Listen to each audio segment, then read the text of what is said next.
It is Tommie's Honest Advice. I am here to talk about Amazon delivery. So, um, I feel like there's a lot of things that they don't tell you um, doing Amazon delivery. Number one is the physical demand. Now, you are going to have to, by yourself, deliver could be over 300, could be up to 400 packages with 180 stops. And those stops could consist of apartment buildings, businesses, houses, and they don't really go into detail as far as the DSP that you're going to be in contract with, the company that you're basically working for, which you basically work for that company, but you mainly work for Amazon, if that makes sense. So what I mean by that is the company itself, Amazon, decided to have DSPs be in charge of their hiring of delivery drivers. So, but they still are in charge of you. They still can fire you. They still can complain to, your DSP as far as what you're doing. They still could possibly tell them, hey, you need to either coach this person, or you need to write them up, or they need some more training on something. And what they don't tell you is you do get rated on everything. There is an app for driving that they rate you on. And this rating is based on cornering, is based on exhilaration, is based on braking, is based on distractions. Distractions include what they classified as speeding. If you're speeding at one point, they'll tell you the exact location, they'll tell you the exact time, they'll tell you the exact date, and how long. Maybe you were speeding for about 10 seconds down in this area over here. It'll show you that as far as distractions. So whenever you have your phone in your hand, that app can pick up on it. So that is something that will be deducted from your overall rating. And your average score is the average of the 7 days. And then it gives you one. Then the next 7 days gives you an average. So the ratings could be from risky being the lowest, poor being, above risky. Then it could be average. Then it goes to good. Then it goes to great. So those 5 categories put you in ranking. So risky, I think, is probably where you're ranging. Your average score is ranging between 499, 502. Poor is, I believe, 5 something to 6 something. Average, I believe, is 6 something to possibly like 699. Good is 710, I believe, to 799. Great is where you are ranking, I think, 7 something to 850. 850 is the highest that you can get as far as your average on that app, as far as your driving. So that is something that you need to be aware of. Also, they don't tell you that Amazon does rate you on successful deliveries. What I mean by that is the rating that during your work period, the days you were working, which in my case, I work 4 days, I get 3 days off. During that period, how many people successfully receive their packages? Now, they want you to be at 100%. 99.8% is fine. But when you get down to 96, that puts you at a below average. It basically means you didn't exceed what they were expecting. It's below exceeding. Now, if you are at the rating, the highest, it's 100%, then you automatically going to be at the rating of great, fantastic, is what they say. Another thing they don't tell you is they do rate you on customer service rating. So once you deliver those packages, let's say you drop it out to an apartment or something like that, and maybe that resident is outside, they can rate you on was that delivery successful? Meaning, did they follow directions? Were they polite? Did they handle your product with care? Those are some of the categories that they do rank you on based on the customers. And you can get that rating because not a lot of people are going to be rating you. They're not going to take the time to get in their package and they own, but if you went beyond and above, or the customer liked you, then they're more than likely to, give you a rating on that. Another thing is when you are, loading, which is what they call loading and unloading, which is the area for the warehouse where you're going to pick up your packages and then you're unloading, you're going to return the bags that your packages were in. When you are loading and you're scanning those bags, they rate you on that too. So sadly, if there's like 2 envelopes and a package missing, you're not going to be at 100%. So that's basically going to be back on you. Although it would be basically their fault in the warehouse because you were missing something and they didn't have it on like your racks that you, that you had, it's still going to count against you. It would count against you too if packages that you delivered, some of the businesses were closed.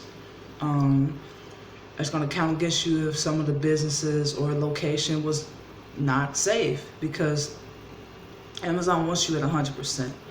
They're not going to tell you, but that does count against you too. So weekly, if you're coming back with several packages and stuff like that, you could run the risk of getting fired or your account being inactive and your badge being deactivated. They're not going to tell you that.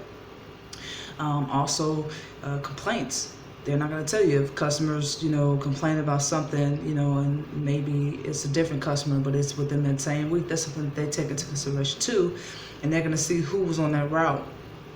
Location-wise, this customer's called in, and they can go back and see who did this route. And if they're calling in and they're complaining about something, it could come back on you. Sadly, they're not going to tell you. The customer requests a refund. That goes back on you. That counts against you, because technically, in Amazon's eyes, that wasn't a successful delivery. It wasn't successful because this customer requested a refund.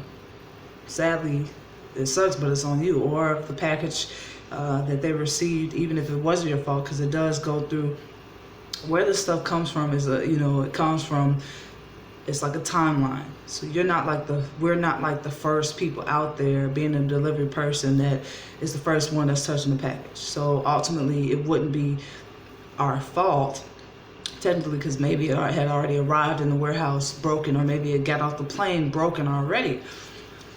But it still moved forward, and once that customer received it, damaged, broken, leaking, whatever, that still goes back to you.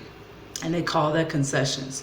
And if you get a certain amount of those concessions, where rather the customer's complaining, or rather they're requesting a refund, or they're returning the item, it still goes back on you. They won't tell you that though. Also, they won't tell you sometimes, rating wise, DSP will be looking into how your averages and everything, scanning and customer service and your driving app, and how many packages were received successfully, did you return any packages? They look at all of that in order for you to get a route. And so sometimes they won't tell you, but you may arrive sometimes to the location and you don't technically have a route, meaning they got the routes the day before and they already knew they were short, but they didn't tell you, and you came, so now you have to waiting, because you didn't have a route, meaning maybe somebody showed up late. You didn't get a route because your Falco, meaning the driving app, was sorry, I just gotta fix that. Your driving app was not at the rate it was supposed to be. So you're risky, or you're below average. So you're not exceeding expectations of Amazon. So you're at the bottom of the list, bottom of the barrel. So you technically are at the end of the line. So the people that are basically doing better or did better that week, they're at the top of the line. They're more than likely going to get a route before you get a route. So, so you'll get a route, if this person doesn't show up, people don't show up, or they abandon the route. They see the route, they don't like it, and they use some excuses to, oh, they're sick. That could be a possible reason that they have a route for you, or somebody called off, or somebody had an emergency, they can't show up, or maybe you receive a route from another DSP. Maybe somebody dropped routes. That's another way you can pick it up, or you could technically get a route. It sucks because they don't tell you this. Another thing that you need to be aware of too is, of course they're not going to tell you, but they're going to pick and choose who they want to take on the bigger loads. Now, in my opinion, I think it should be equal. But if they see somebody that is good on a 190 stops route with 200 packages or 290 packages, something like that, they're definitely going to give that higher demand and physical demand to that person that they know can get it done, rather than risking having somebody that maybe works at a average pace. Maybe they're not too fast, they're not too slow, it's average. But they could run the risk of having somebody, having to get somebody out there to rescue them. So another thing they don't tell you is, technically, now some DSPs, third parties that you're in contract with, that you're working for, they're not going to tell you that you ultimately could have to rescue somebody. And that could range from maybe their van broke down, or maybe they're moving too slow, or maybe they had an emergency, so they want you to pick up 3 bags. Now, based on that, if you already have 140 stops, 200 packages, and you basically just finished that, that could add on, so your average altogether could be 100 and maybe 60, 100 and maybe 70 stops, with, the average of packages being, 290 or 300. It depends, because some of those bags could hold a decent amount, especially if it's a lot, if it's accumulated with the smaller packages. So, yeah, those are a lot of things that they really don't tell you that I think it's really important to know before you getting into this, before you are stepping foot into it. Also, now training is different. When I did this last year, I did it last year at a different location. I had training, so I had what they call shadow. So I shadowed somebody 2 days. The first day I watched them do it. Second day I did it. Based on that, they'll go back and tell the DSP if you're ready, or you do have to pass a test after what they call ride-alongs. But they're no longer doing that right now because of this whole Corona thing. So your first day, you're gonna be out there by yourself, but they do give you nursery routes, meaning 58 stops, 100 packages, or 48 stops, 80 packages, could be that, or it could be 90 stops, 132 packages. It all depends, but it's not going to be a heavy load. For about 2 weeks, they'll have you on those, what they call nursery routes. So after that, eventually it'll increase for you. Your demand, physical demand of that will increase. Yeah, so I just want to go into, because I am technically currently working as a delivery driver. Some of the pros is that I do receive free stuff. I do receive free bottles, free magnets, a free book bag I just got, free lunches, free snacks, free ice cream. So that's pretty beneficial. Another pro is not having somebody that's constantly watching you. So you're basically out there on your own. If you're like me, you don't like micromanagement, then this is probably something you should look into. The next thing is meeting different people. You're going to be out there in different locations, so you're going to be exposed to a lot of different people. And I think that's really cool. You really get to encounter people and get to see different, locations, neighborhoods, and things of that nature. I think another benefit is more so, I work 4 days, I get 3 days off. So, the average of the 4 days would be the 40. And that, you could go over that. So some of the cons is the physical demand.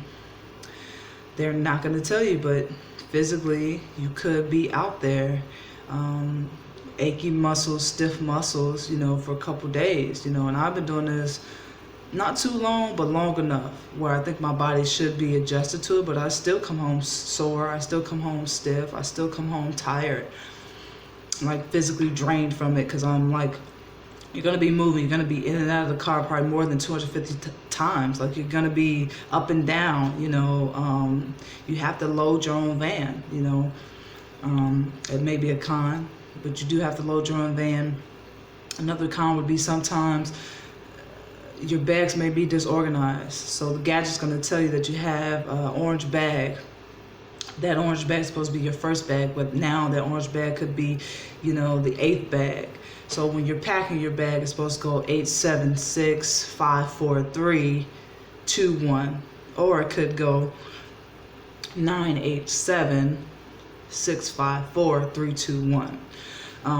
Depending on how many bags you have, you can set it up that way. But with that, it's supposed to be organized in a way where you're going through your route. Of course, your 1, 2, 3 is your first few stops. 4, 5, 6 is going to be the, third is going to be 6, 7, 8. And then behind that 9, 8, 10, later in there 11, 12, 13, 14, 15, 16, 18, 19, 20. You could have an average of over 20 bags. Peak season, right now, it's in high demand. People are ordering online all the time. So, especially now. So, it could vary, as far as your demand. Some days you could have a lighter load than the other day. Some days you could have a heavier load consistently, working, your 4 days or however many days that you are working. Some companies, I know DSPs, they have you working 5 days out the week, 8 hours. You get, Saturday, Sunday off, 2 days off. So another con would be sometimes you arrive and you don't have a route. So you could just possibly have wasted your money and your time to go up there and you don't technically have a route, because some of these DSPs, they will overhire.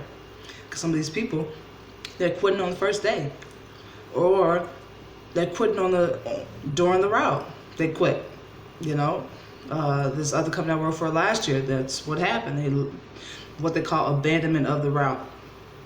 Technically, you are fired when you do that, but they just left the route, left the stuff, and that was it. They just bounced. It just was out of there. So, another con is having to rescue. So, yes, I can understand the benefit of helping somebody, but sometimes when you have to constantly help certain people, that means that's possibly not the job for you. I shouldn't have to, if I just did 180 stops with 300 packages, I shouldn't have to, after that, go help somebody and grab 2 bags. Or I shouldn't have to help somebody and grab 3 bags if they had like 130 stops with just 280 packages. But some people, some bags, stuff happens on the road, so I can understand them needing help and stuff happening. Bags were disorganized, maybe they lost track of which bag they were on, or maybe it was just too much. Maybe speed-wise, they're tired, maybe they didn't get enough sleep. Because you do need at least an average, I would say, of 8 hours. 8 hours you do need. If you're trying to do this job and you're running on 3 or 4 hours of sleep, that's going to slow you down, because you're already physically going to be tired, and then you put more physical demand on your body, it's going to make you even more tired, and then your pace is not going to be consistent. You're going to be slow on the road. Let me see if I'm missing anything.